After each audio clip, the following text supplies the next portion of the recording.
ओम नमस्ते जी। पिछली वीडियो में थोड़ा ऑडियो का इशू था, तो पिछली वीडियो में जो मैंने बताया उसको मैं थोड़ा सा आपको समरी देता हूँ। पिछली वीडियो में हमने बताया था कि जो तीन चीज़ें अनादि हैं, परमात्मा, आत्मा और प्रकृति। परमात्मा प्रकृति से परमाणु, जो प्रकृति में परमाणु हैं उन सबसे सृष्टि बनाता है आत्माओं अर्थात हम लोगों के लिए, और हम लोग उसका भोग करते हैं। परमात्मा भोग नहीं करता है सृष्टि का। फिर जब सृष्टि बन जाती है, जब प्रारंभ में दो तरह की मतलब जो संसार में सृष्टि होती है मनुष्यों की, एक अमैथुनी और एक मैथुनी। प्रारंभ में अमैथुनी सृष्टि हुई थी। धरती के गर्भ से जब मनुष्य उत्पन्न हुए तब उनको कोई बताने वाला नहीं था, ना बिना गुरु के किसी को ज्ञान मिलता नहीं है। तो इसलिए प्रारंभ में चार महापवित्र आत्माओं को परमात्मा ने वेद ज्ञान दिया। अग्नि, वायु, आदित्य और अंगिरा, इन चारों के अंदर एक एक वेद का परमात्मा ने उनके हृदय में प्रकाश किया। फिर उन चारों ने ब्रह्मा जी को बताया। ब्रह्मा जी ने उसका आगे विस्तार किया। ब्रह्मा जी ने वेद मंत्रों की व्याख्या की।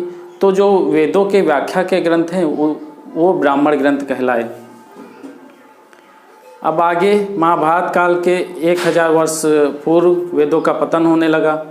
तो जो हमारे वेद व्यास ऋषि थे उन्होंने वेदों को जो है मतलब वेदों की 1127 शाखाएँ जो हैं, फिर इन लोगों ने जगह जगह से भाई हर गुरुकुल जितने भी थे भारत में सबसे कहा कि आप भाई अपनी अपनी शाखाएँ जो है उसको लिखिए और अपना उसको एक लिखित रूप में पुस्तक रूप में तैयार कीजिए। तो जब वेद मंत्र लिखे गए तो मंत्रों के ऊपर ऋषि, देवता, छंद और स्वर दिए गए। ऋषि कौन था? जिसने उस मंत्र का संसार में अर्थ बताया। देवता मंत्र में जिस विषय का प्रतिपादन है या जिसके बारे में मंत्र में स्तुति की गई है वो उसका देवता कहलाया। छंद, जो उसकी मतलब छंद अर्थात मीटर कितने अक्षर का है मंत्र, वो छंद कहलाया। दूसरा स्वर, किस स्वर में गाना चाहिए मंत्रों का उच्चारण किस स्वर में हो, इसके लिए स्वर भी वहाँ पे बताया गया। तो मैं आपको छंद के बारे में बता चुका हूँ, अब मैं आपको स्वर के बारे में बताता हूँ।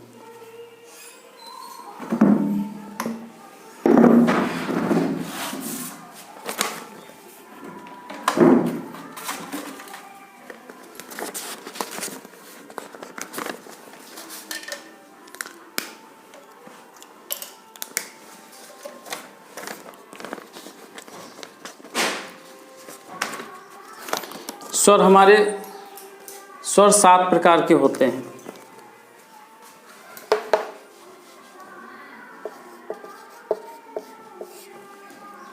पहला है आपका षड्ज। वैसे आपने सभी लोग जानते होंगे सा रे गा मा पा धा नी, ऐसे 7 स्वर हैं। लेकिन इनका उच्चारण कैसे हो? सबका अलग अलग उच्चारण है सभी स्वरों का, तो इनके वो भी हम देखते हैं।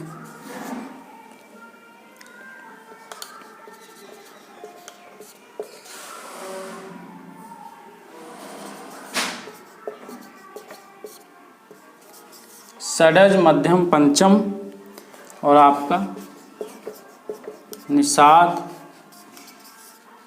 फिर गांधार, ऋषभ,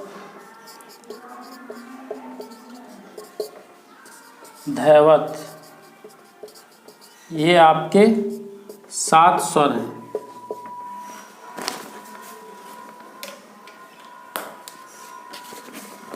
षड्ज आपका जो है मयूर की वाणी की तरह, मोर पक्षी की आपकी वाणी की तरह इसका लगभग उच्चारण है।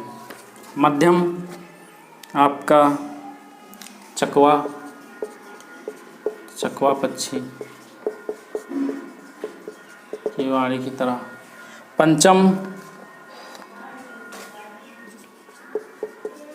कोयल,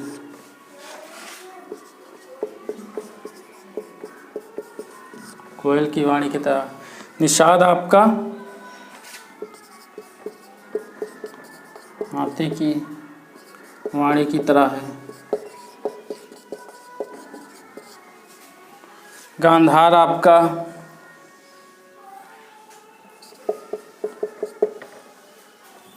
गौ के मुख की तरह। और ऋषभ आपका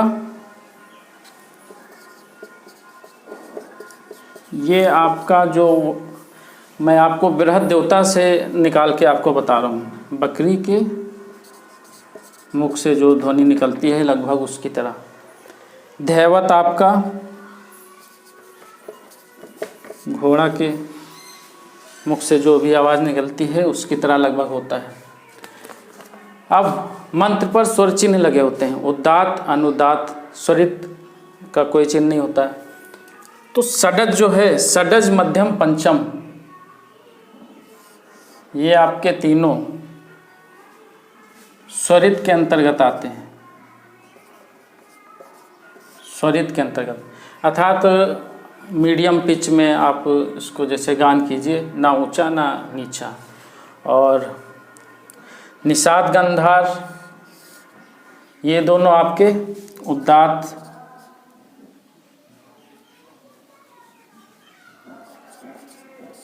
स्वर के अंतर्गत आते हैं, और ये दोनों आपके अनुदात्त, अर्थात थोड़ा धीमी पिच में।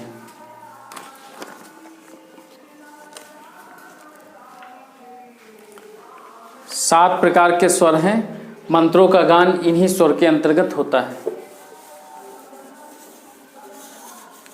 अब देखते हैं कि स्वर जो मंत्रों पर स्वर चिन्ह लगे रहते हैं, थोड़ा उनके बारे में जानते हैं।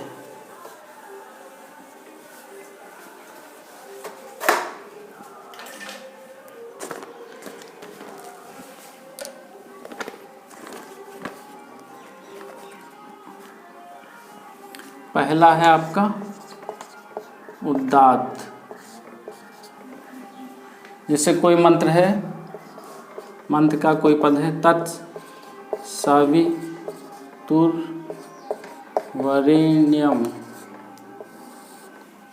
तो यहाँ साप पे जैसे चिन्ह लग गया, ये चिन्ह आपका उदात्त का चिन्ह है। इसका मतलब है सा में छोटा आ का स्वर है तो छोटा आ थोड़ा ऊंचा जाएगा, तत् सा आ, तत् सा आ, ऐसे। इसका जो वर्ण है वो ब्राह्मण वर्ण है, अर्थात इसको जो है ब्राह्मण वर्ण मतलब उच्चता की निशानी है। वर्ण बेसिकली कर्म से निर्धारित होते हैं।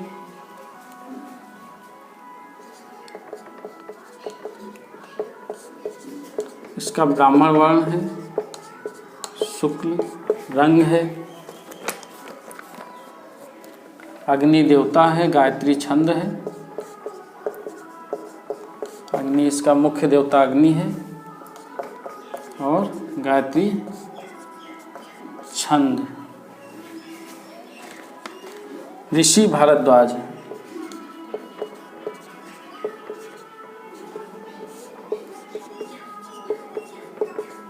भारद्वाज ऋषि है।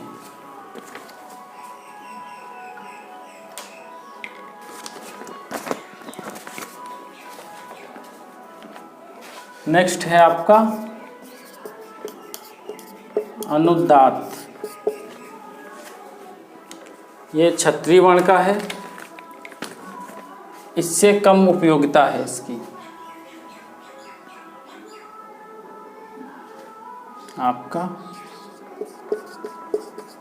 क्षत्रिय वर्ण, लाल रंग, और देवता इसका चंद्रमा है। चंद्रमा देवता है। गौतम ऋषि, गौतम का एक अर्थ चंद्रमा भी होता है। छंद है इसका त्रिष्टु, त्रिष्टु छंद है।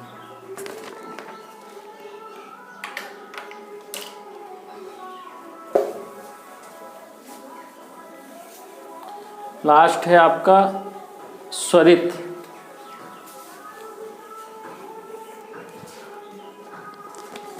मंत्र पर जैसे नीचे चिन्ह लगा दो तो वो अनुदात होता है, ऊपर का उदात, और जहाँ कोई चिन्ह नहीं है मंत्र पे वो स्वरित मध्यम पिच में वो अपना बोले जाएंगे।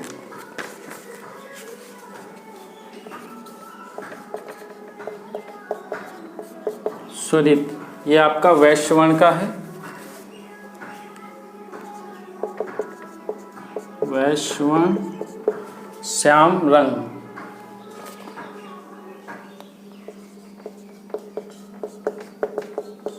श्याम रंग सविता देवता,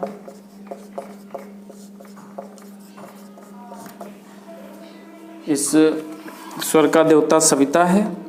अर्थात ज़्यादातर जो मंत्रों में जहाँ जहाँ सविता की उपासना है वहाँ वहाँ उन पदों में मतलब ना उदात्त चिन्ह रहेगा ना आपका अनुदात। इसके ऋषि हैं गार्ग ऋषि,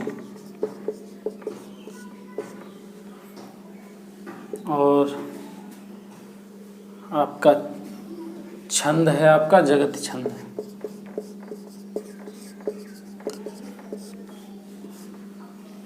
छंदों की उत्पत्ति आप समझ लीजिए जब परमात्मा ने सृष्टि बनाई तब जो है, जब सृष्टि बना रहे थे तभी इन छंदों की उत्पत्ति, स्वरों की उत्पत्ति होने लगी थी।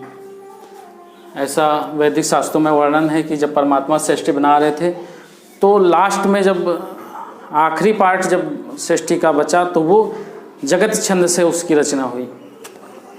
या हम कह सकते हैं कि जब लास्ट में जो भी चीज़ें बन रही थी तो उनसे जो भी वाइब्रेशन हुआ तो वो वाइब्रेशन आपका समझ लीजिए जो भी वाइब्रेशन अर्थात मंत्र, वो मंत्र आपके जगत छंद में आपके थे।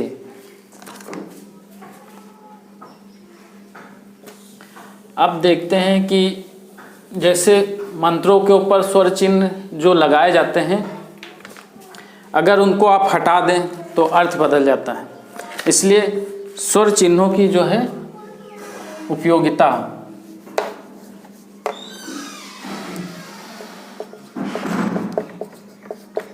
स्वर चिन्ह की उपयोगिता, इसकी क्या उपयोगिता है? एक पद ले लेते हैं, इंद्र शत्रु।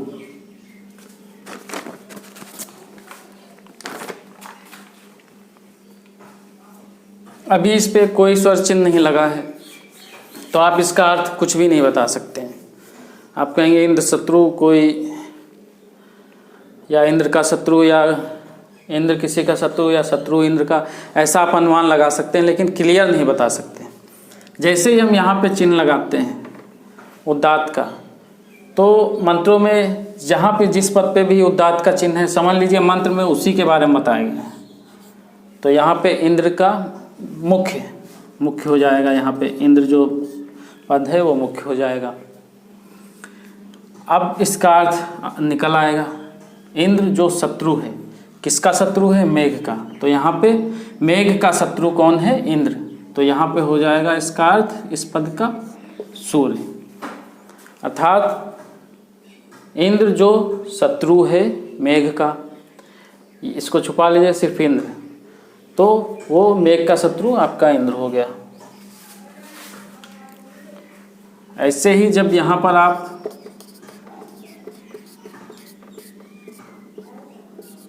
सा के ऊपर जैसे आप स्वर चिन्ह लगा देते हैं उदात्त का, तो यहाँ पे अब ये मुख्य हो गया। मंत्र में इसके बारे में बताया गया है। जहाँ पे उदात्त मंत्र में आप कहीं पर भी उदात्त का चिन्ह जैसे ही देखिए समझ लीजिए कुछ ना कुछ उसके बारे में बताया गया है। तो यहाँ पे इस पद का अर्थ हो जाएगा इंद्र का शत्रु, शत्रुमुख। उच्चारण भी थोड़ा बदल जाता है। यहाँ पे उच्चारण आप करेंगे इंद्रा में जो स्वर है वो थोड़ा सा उसको समय लगेगा उसमें, इंद्रा शत्रु। और यहाँ पे इंद्र शत्रु, इंद्र शत्रु, इंद्र थोड़ा जल्दी बोला जाएगा, शत्रु में सा में जो स्वर है उसको आप थोड़ा लेट बोलेंगे और थोड़ा ऊंचा भी बोल सकते हैं। जैसे इंद्राशत्रु, इंद्र शत्रु, इंद्र शत्रु, ऐसे। वेदों का उच्चारण सबसे कठिन है। इसको सीखने के लिए आपको, जैसे काशी के गुरुकुल हैं जो वेद पाठ जहाँ पे होता है, और दक्षिण भारत में जहाँ परंपरा से घर घर में कोई ऋग्वेद पाठी, यजुर्वेद पाठी है, ऐसे ऐसे गांव आजकल अभी भी वहाँ पे हैं दक्षिण भारत में, तो वहाँ जाके आप सीख सकते हैं। क्योंकि बिना गुरु के भाई आप सही, जब सामने आप किसी गुरु के सामने रहेंगे तो आप सही से सीख पाएंगे। और इन सब के उच्चारण में व्याकरण का भी ज्ञान आपको होना चाहिए। जब तक आपको व्याकरण का ज्ञान नहीं है तब तक आप वेदों का ना भाष कर पाएंगे, ना आप उसका सही से उच्चारण कर पाएंगे। नेक्स्ट हमारा टॉपिक है देवता। इस वीडियो का लास्ट टॉपिक है।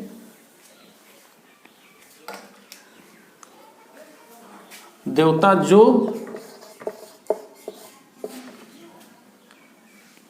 ऐसे पदार्थ जिनमें दिव्य गुण है, वो गुण किसी में ना हो।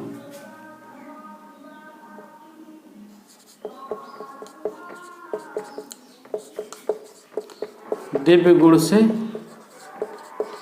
युक्त हों, वे देवता कहलाते हैं।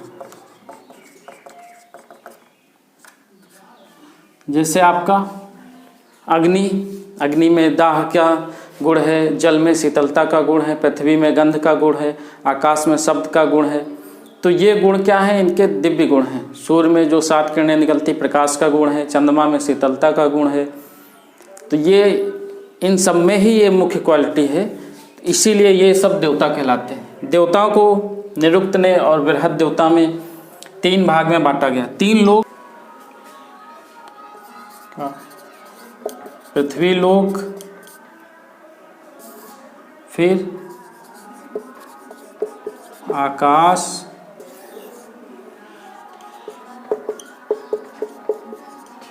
अंतरिक्ष। पृथ्वी लोक पर मुख्य जो है अग्नि है, आकाश में मुख्य वायु है, और अंतरिक्ष में मुख्य सूर्य है, फिर चंद्रमा है।